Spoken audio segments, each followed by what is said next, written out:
dimineața, doamnelor și domnilor, și bine v-am găsit!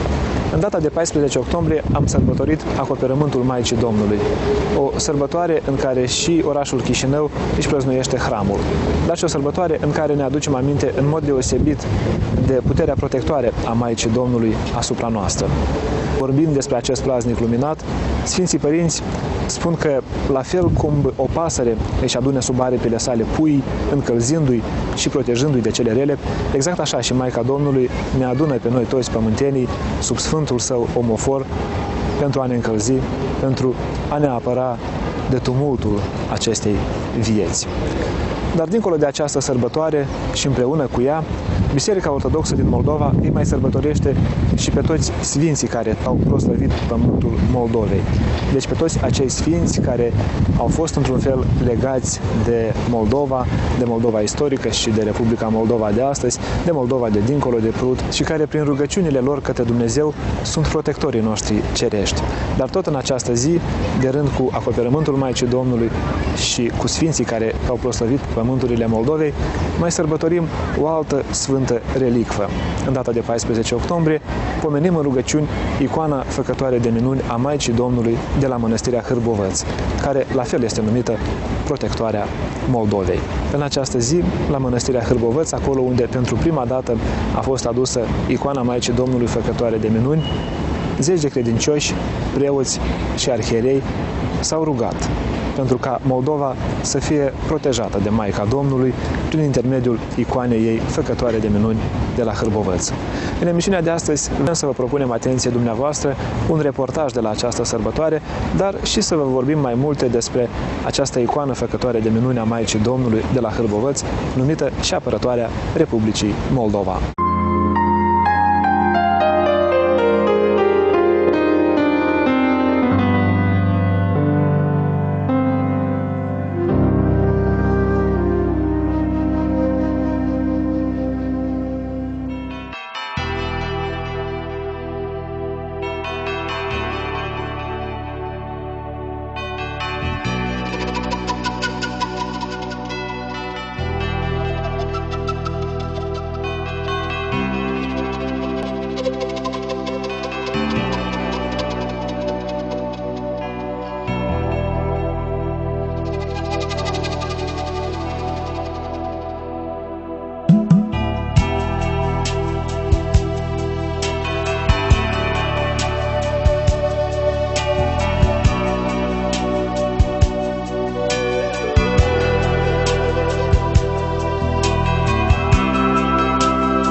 Una dintre cele mai cinstite relicve creștine din Republica Moldova, icoana Maicii Domnului de la Hârbovăț, se bucură de cinstire deosebită din partea creștinilor încă de când a fost adusă în Basarabia. Drumuri ale crucii, având în față icoana făcătoare de minuni a Maicii Domnului de la Hârbovăț, sunt atestate încă din secolul al XVIII-lea.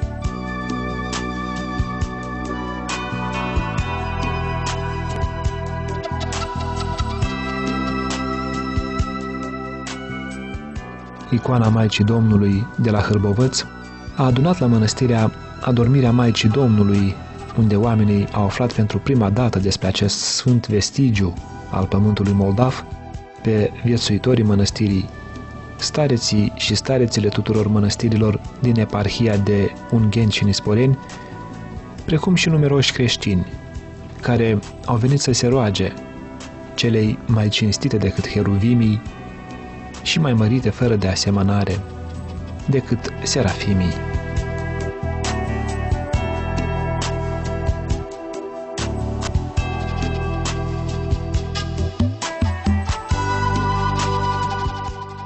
Liturghia sărbătorească a fost oficiată de un sobor de preoți în frunte cu Preasfințitul Petru, episcop de Ungheni și nisporeni. Cele bune și de folos sufletelor noastre și pace în lumii la Domnul să cerem.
Acoperământul Maicii Domnului, sărbătoarea în care este cinstită în mod deosebit și icoana Maicii Domnului de la Hârbovăț, este o sfântă sărbătoare pe care am putea să o numim pe drept cuvânt o sărbătoare a întregii Republici Moldova.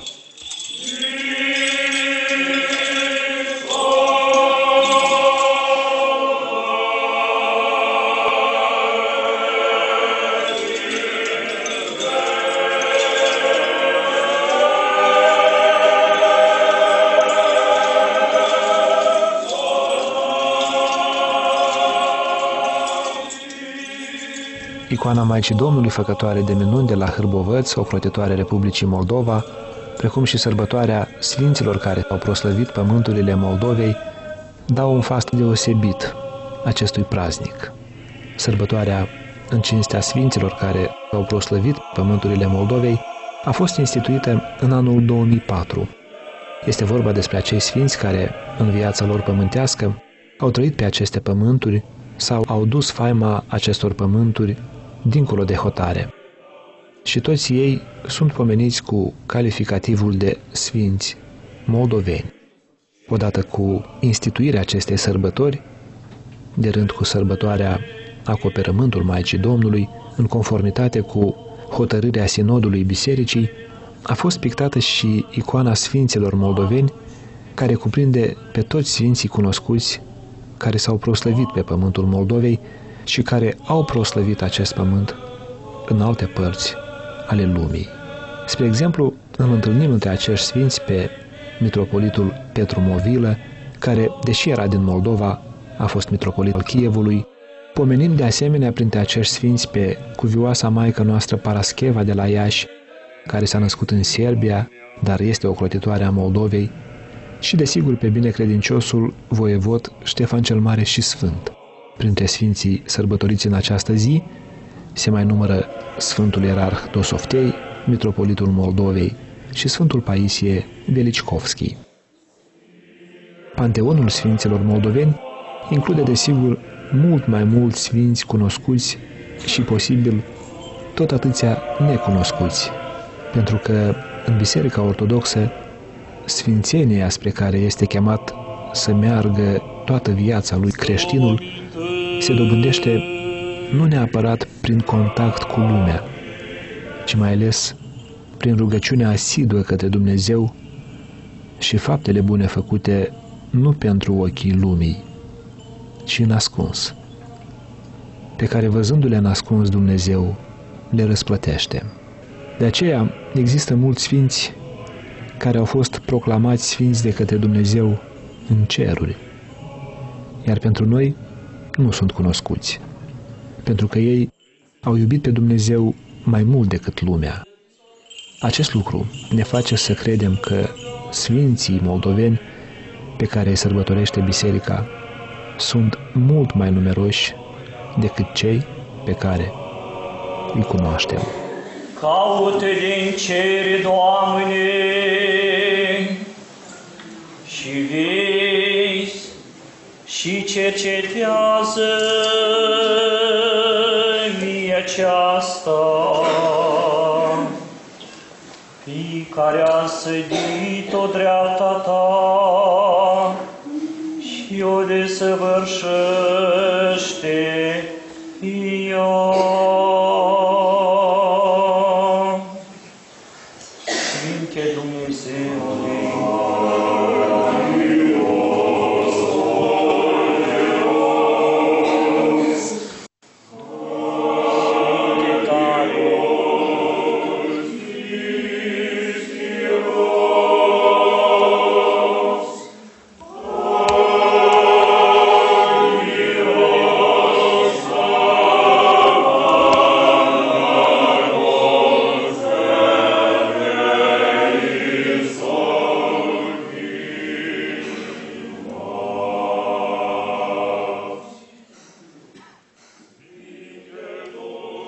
ne aflăm în mănăstirea Hârbovăț, unde cu toții sărbătorim și icoana Maicii Domnului de la Hârbovăț.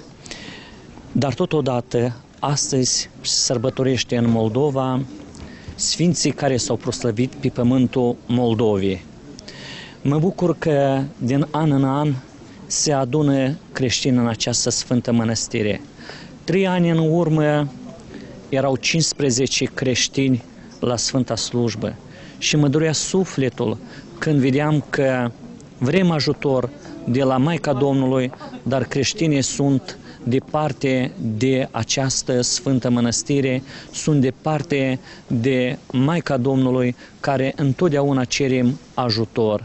Și mă bucură faptul că creștinii noștri astăzi au înțeles că ei trebuie să vie la această sfântă mănăstire, să se închine icoane făcătoare de minuni de la Hârbovăț.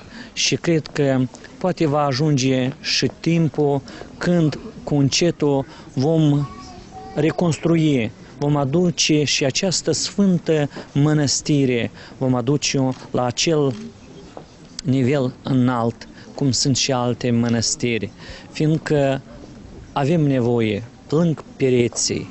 Mulți s-au folosit de această mănăstire, dar astăzi vedem ruini prin prejur, vedem cum se distrunge biserica, se distrug blocurile de locuit și de aceea aș vrea să mă adresez către toți creștinii de bună credință, să nu lăsăm această sfântă mănăstire, să venim cu toții că aici avem unica icoană a Maicii Domnului de la Hârbovăț și care trebuie împreună cu toții să punem mână de la mână și să împodobim această podoabă ca să putem să cerem de la Maica Domnului să ne acopere de tot răul care ne așteaptă pe noi și care vine asupra țării noastre. Dumnezeu să vă binecuvinteze și Maica Domnului să vă acopere sub tomoforul ei cel sfânt.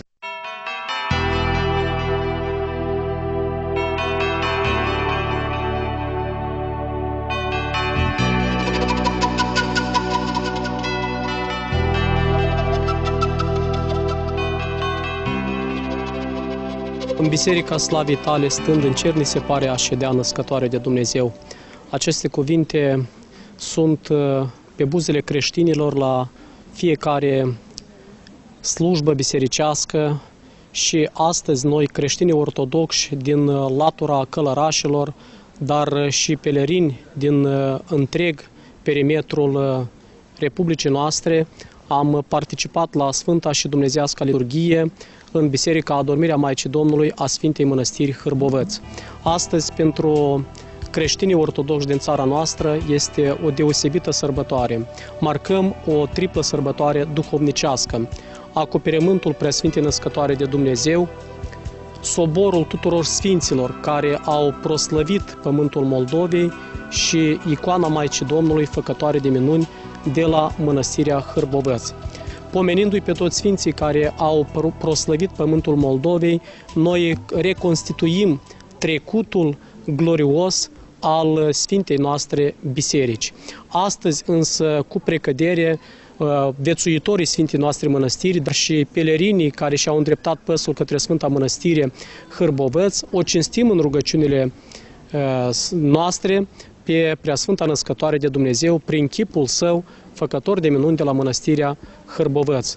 În acest sens adresez cordiale felicitări și doriri de tot binele duhovnicesc tuturor creștinilor participanți astăzi la slujba praznicală.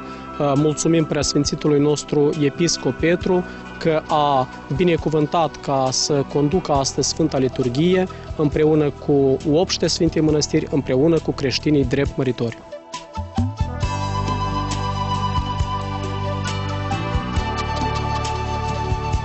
Am venit la Mănăstirea Hârboveț cu gânduri bune să ne rugăm la Bunul Dumnezeu și la Maica Domnului să ne dea sănătate pentru copiii noștri, pentru întreaga lume, pentru toată lumea creștin-ortodoxă. Ne-am închinat icoanei făcătoare de minuni a Maicii Domnului de la Hârboveț și ne rugăm ca să ne păzească de toate cele rele. Noi trebuie să ne închinăm icoanei Maicii Domnului făcătoare de minuni, nu numai în ziua de astăzi, dar în fiecare zi. Mai întâi de toate să-i mulțumim pentru câte ne le dă nouă, pentru toate bunurile, pentru tot ajutorul care ne-l dă în clipele când ne este mai greu pe suflet, dar și atunci când ne este ușor să mulțumim Măicuței Domnului. Fără ajutorul Maicii Domnului și a lui Iisus Hristos nu putem face niciun pas. Deci ne ajută să ne întărească puterile sufletești cât și trupești. Ne ajută în toate clipele și în tot locul.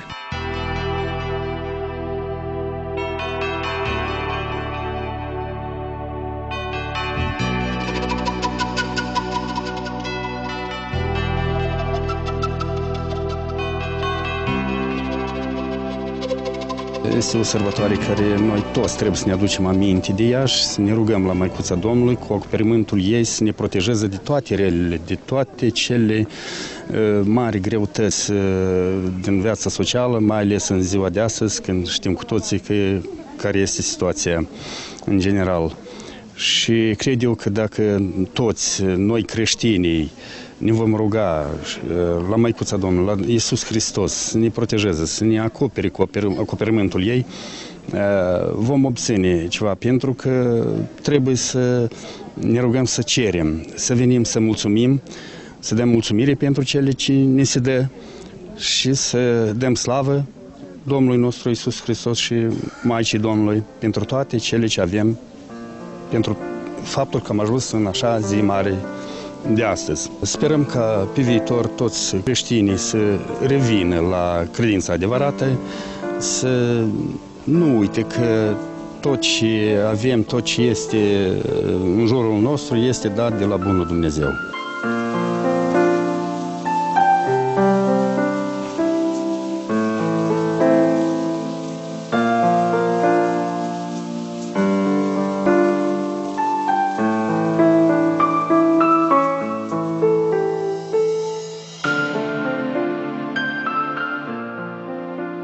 Apariția icoanei în Basarabia și în special la Mănăstirea Adormirea Maicii Domnului din Hârboveț este pusă pe seama unui caz care a avut loc în preajma Crăciunului din anul 1970. În una din zile, la mănăstire, la egumenul Pahomie, a venit un vechi prieten, colonelul rus Nicolae Albaduev, care era din suburbia Moscovei. Aici, cu el s-a întâmplat o nenorocire. Un cal nărăvaș l-a aruncat pe colonel, iar în urma loviturii, el a murit în fața porții mănăstirii. colonelul Albaduiev, spune tradiția, a fost înmormântat la Hârbovăț. După această întâmplare tragică, la Hârbovăț au venit rudele colonelului și au adus în dar mănăstirii o icoană veche de familie, pe care a moștenit-o din generație în generație. O icoană a Maicii Domnului.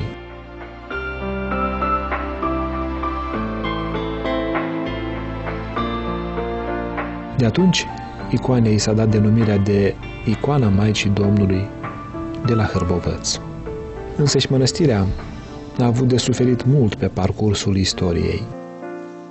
Se spune că turcii au incendiat mănăstirea Hârbovăț de 3 ori pe parcursul istoriei, dar de fiecare dată, întorcându-se în mănăstire după incursiunile turcilor, viețuitorii ei găseau sfântul așezământ distrus, iar printre cenușa de pe urma incendiilor aflau intactă icoana Maicii Domnului.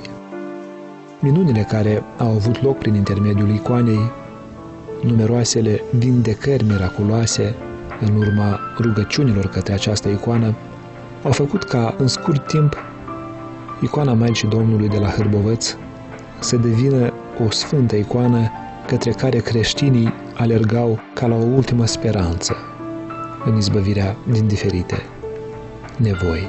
Creștinii aduceau icoanei în dar multe obiecte prețioase. Astfel, în anul 1816, Ștefan Lupu și soția lui Elena au îmbrăcat-o în argint și au împodobit-o cu pietre scumpe. Vestea despre icoană s-a răspândit curând în întreg ținutul, iar credincioșii din Chișinău au rugat arhiereul de atunci ca icoana Maicii Domnului să fie adusă pentru o anumită perioadă a anului în oraș. La începutul secolului al XX-lea, episcopul de Chișinău și Hotin, Sfântul Mucenic Serafim Ciciagov, încă unul dintre sfinții a cărui viață a fost legată de Moldova, a introdus tradiția ca în fiecare zi, în fața icoanei, să se oficieze acatistul Maicii Domnului de la Hârbovăț.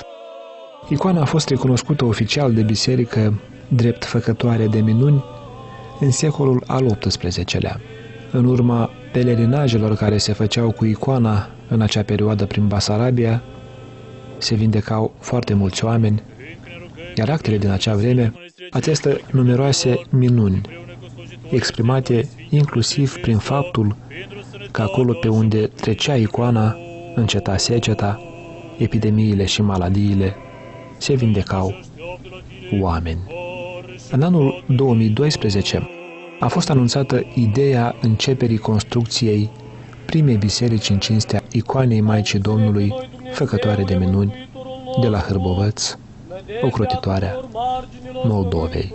Noua biserică va fi catedrala episcopală a eparhiei de Ungheni și Nisporeni. Icoana Maicii Domnului de la Hârbovăț se păstrează astăzi în Catedrala Nașterea Domnului din Chișinău. În trecut, atunci când creștinii au aflat despre minunile icoanei făcătoare de minuni de la Hârbovăț, ei au solicitat ca icoana să fie adusă de la mănăstire aici, în Chișinău. Și astfel s-a instituit o tradiție ca icoana să se afle o jumătate de an la Chișinău și o altă jumătate de an la mănăstirea Hârbovăț. Astăzi această tradiție s-a pierdut aici la Catedrala Nașterea Domnului, fiind amenajat un chivot permanent în care se află pe parcursul întregului an copia icoanei făcătoare de minuni a Maicii Domnului de la Hârbovăț. La fel, o copie se află la mănăstirea unde oamenii au aflat pentru prima dată despre această icoană și minunile ei, despre faptul că această sfântă reliquie este apărătoarea Basarabiei. Ca și în trecut, astăzi către icoana Maicii Domnului, făcătoare de minuni de la Hârbovăț, își îndreaptă pașii sute de creștini, iar numeroasele lucruri prețioase care stau atârnate de icoană mărturisesc multiplele vindecări ce au avut loc prin intermediul ei. Printre obiectele aduse ca mulțumire pentru minunile care s-au făcut prin intermediul rugăciunilor la icoana Maicii Domnului de la Hârbovăț, vedem cruciulițe de aur, panaghii arhierești și cruci preoțești. În acest fel, înțelegem că oricine, de la mic la mare, vine cu inima curată către Maica Domnului și icoana ei făcătoare de minuni, neapărat primește răspuns și binecuvântare. Tradiția ca icoana Maicii Domnului să fie adusă pe o perioadă de timp la Mănăstirea Hârboveț a reînviat la începutul anilor 1990, când mănăstirea a fost redeschisă. Apoi icoana era adusă aici pe perioada Postului Mare. Astăzi, în Republica Moldova, se găsesc numai copiile acestei icoane. Ca și la catedrala din centrul capitalei, la Mănăstirea Hârboveț se află astăzi o copie a icoanei. Și asta pentru că în Republica Moldova se găsesc numai copiile acestei icoane. Originalul se spune că s-ar afla în Ucraina, dar este incert faptul cum a ajuns el acolo, fiind înstrăinat de la noi. Chipul Maicii Domnului de la Hârboveț este făcător de minuni în orice fel. Copia este făcătoare de minuni ca și originalul, căci minunea nu o face icoana, ci cea care e reprezentată pe ea, Maica Domnului cu pruncul Iisus în brațe. În Mănăstirea Hârboveț, după redeschidere, are început viața călugărească. Icoana Maicii Domnului a strâns în jurul ei pe primii viețuitori care au venit aici. Ceea ce menține cu adevărat viața monahicească de aici până astăzi este mijlocirea Maicii Domnului, către care atât de frumos ne rugăm atunci când spunem: Împărăteasa mea prea bună și nădejdea mea născătoare de Dumnezeu, primitoarea săracilor și ajutătoarea străinilor, bucuria scârbiților și acoperitoarea necăjiților. Vezi-mi nevoia mea, vezi-mi necazul, ajută-mi ca unui neputincios, hrănește-mă ca pe un străin. Necazul meu îl știi, dezleagă-l precum vrei, că n-am alt ajutor afară de tine, nici altă folositoare grabnică, nici altă mângâietoare bună, ci numai pe tine, Maica lui Dumnezeu, ca să mă păzești și să mă acoperi în vecii vecilor. Amin.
Hrănește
ce ești mai presus decât heruvimii și mai cinstită decât serafimii, Ficioară de Dumnezeu aleasă, bucuria tuturor celor năcăjiți.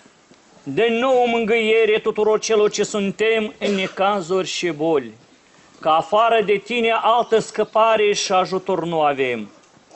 Tu una ești mijlocitoare bucuria noastră, ca Maica lui Dumnezeu și Maica milostivire, stând înaintea prestolului Preasfinte Triimi, poți să ne ajuți nouă, că nimeni dintre cei ce se roagă ție cu credință nu este rușinat. Auzi-ne și acum, în ziua necazului nostru, pe noi cei ce cădem înaintea icoanei tale și cu lacrimi ne rugăm ție. Alungă de la noi toate necazurile, bolile și nevoile care vin asupra noastră în această vremelnică viață, prin atotputernică ta mijlocire. Nu ne lipsi prin noi nici de veșnica și nesfârșita bucurie într-o împărăția Fiului tău și Dumnezeului nostru în vece vecilor. Amin.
Pe timpurile de tristă amintire și de prigoană pentru Biserica Ortodoxă din Moldova, Mănăstirea de la Hârbovăț a reprezentat un adevărat bastion al rezistenței credinței creștine în fața greutăților din acea vreme. Călugării care erau izgoniți din mănăstirile lor, mănăstiri care se închideau de către puterea sovietică, veneau aici, la Mănăstirea Hârbovăț. Tot aici, la Hârbovăț, erau aduse multe vestigii sfinte, icoane, literatură bisericească din mănăstirile care se închideau și ele erau depozitate în Mănăstirea Adormirea Maicii Domnului de la Hârbovăț. În anul 1962, autoritățile sovietice au reușit însă să închidă acest sfânt așezământ. La mijlocul anilor 90 ai secolului al XX-lea, când sfântul așezământ s-a redeschis pentru întreaga creștinătate din Republica Moldova, acest eveniment a fost o adevărată sărbătoare a sufletului.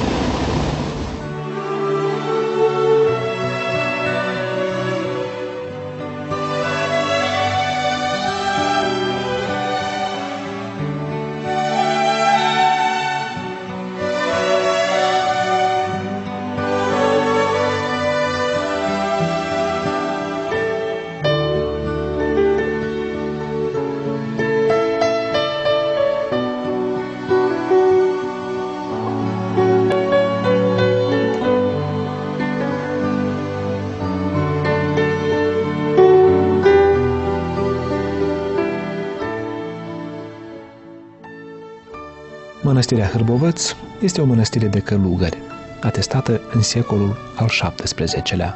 Biserica mare, în care se păstrează icoana Maicii Domnului Făcătoare de minuni, a fost construită în 1816 și are hramul Adormirea Maicii Domnului.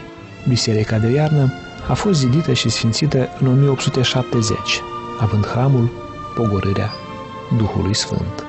Potrivit tradiției, mănăstirea Hârbovăț a fost întemeiată la anul 1730 de către boierul Constantin Carbuz, dar unii istorici susțin că mănăstirea a fost întemeiată în secolul al XVII-lea de către câțiva călugări veniți din mănăstirea Bersan, Polonia.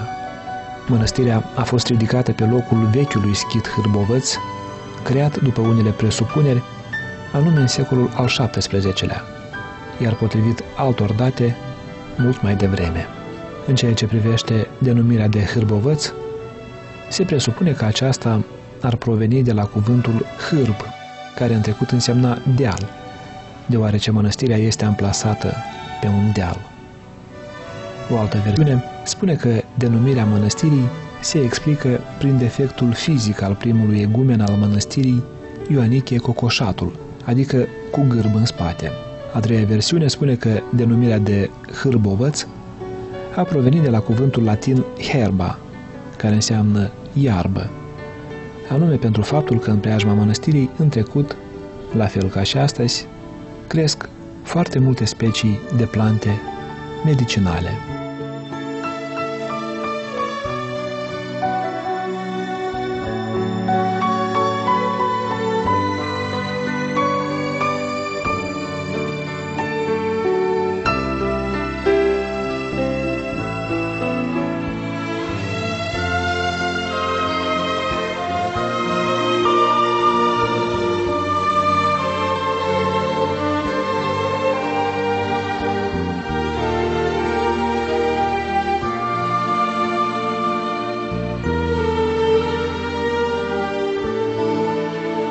Mănăstirea Hârbovăț este amplasată pe frumoasa vale a râului Ichel, la aproximativ 10 km de orașul Călăraș și circa 50 de km de Chișinău. Împreună cu alte 3 mănăstiri de pe valea Ichelului, Frumoasa, Hârjauca și Răciula, mănăstirea Hârbovăț reprezintă una dintre laturile crucii basarabene din codrii Călărașilor. Vom reaminti aici că cele 4 mănăstiri, amenajate pe o rază de 8 km, sunt amplasate una față de alta în formă de cruce și au dat și o a doua denumire Văii Ichelului, care, datorită acestor mănăstiri, se mai numește Valea Sacră.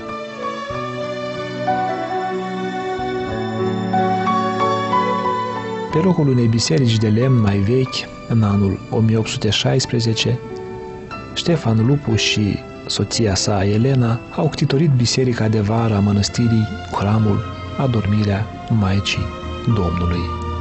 În 1870, biserica de vară Pogorârea Duhului Sfânt a fost construită sub îndrumarea stareților Ieronim și Natanail. Biserica Adormirea Maicii Domnului a fost reînnoită la 1828 și 1855. Odată cu închiderea mănăstirii, la anul 1962, multe dintre odoarele și obiectele bisericești aflate la Hârbovăț, inclusiv aduse de la alte mănăstiri, au fost distruse. Ostașii au batjocorit biserica Pogorârea Duhului Sfânt, la subsolul căreia erau înmormântate fețele bisericești. A fost distrus altarul și catapeteazma. Clopotele bisericii au fost coborâte și duse din mănăstire. Icoanele, cărțile, arhiva au fost arse. Mănăstirea a fost transformată în școală pentru copii cu handicap. Biserica a devenit clubul școlii, iar subsolurile depozite. Mai târziu această biserică a ajuns să fie grajd pentru animale. În primăvara anului 1992, la cererea credincioșilor din satele învecinate, a fost reînființată mănăstirea de călugări Hârbovăț.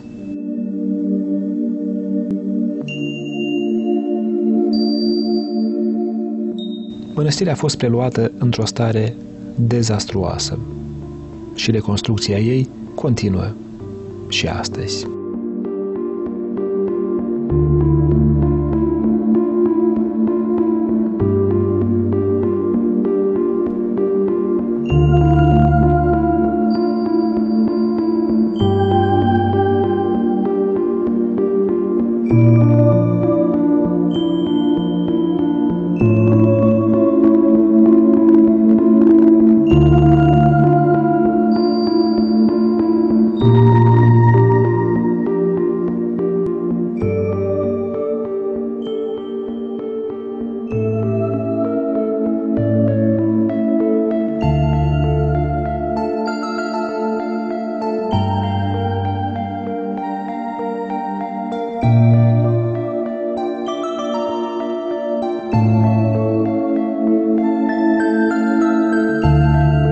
Mănăstirea Hârboveț și-a înscris perioada sa de înflorire în perioada interbelică, pe timpul starețului Teognost Donos, care a îndeplinit și funcția de exarh al mănăstirilor din Moldova.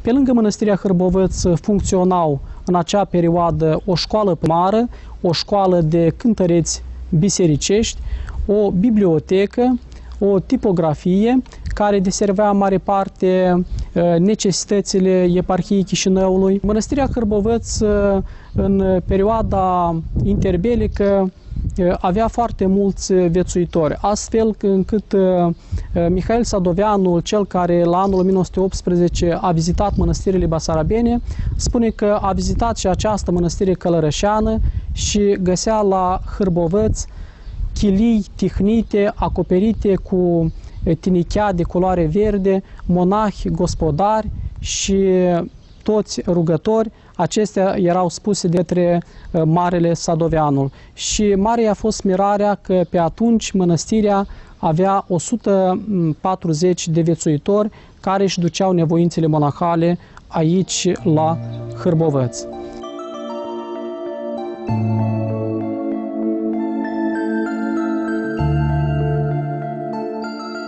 Având-o pe Maica Domnului ca ocrotitoare, viețuitorii mănăstirii aduc slavă lui Dumnezeu aici, sperând într-o reconstrucție cât mai rapidă a Sfântului Așezământ.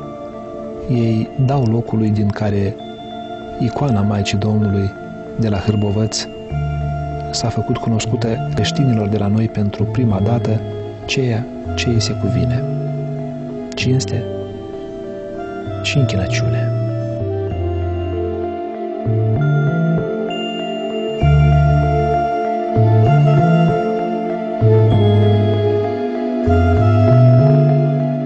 Icoana Maicii Domnului de la Hârboveț își revarsă asupra creștinilor din Republica Moldova harul și binecuvântarea sa. Această icoană, pe parcursul anilor, a devenit una foarte mult îndrăgită de creștinii de la noi. Către ea, creștinii din Republica Moldova și nu numai aleargă atunci când sunt în nevoi, atunci când doresc ca cu rugăciunile ei Maica Domnului să mijlocească către Dumnezeu pentru noi. Noi vă dorim ca binecuvântarea icoanei Maicii Domnului de la Hârboveț să vă însosească și pe domniile voastre pe tot parcursul vieții.